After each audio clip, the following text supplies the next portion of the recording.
friends. Now we are at Kanthanpara Waterfalls at Wayanad. This is one of the finest waterfalls in Wayanad, and people from different parts of India come over here to enjoy their vacations.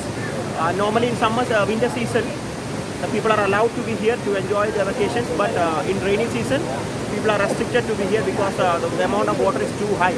One of the speciality which I would like to mention in this place is here you can see a waterfall behind me, and there is different three types of steps, which means that there is a 10 feet, 6 feet and 4 feet.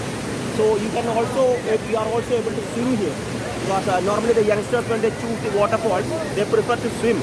They doesn't want to really stand under the waterfall, but they prefer to swim. So there is one of the place which a youngsters would prefer, and this is one of the greatest good place. Okay, so thank you.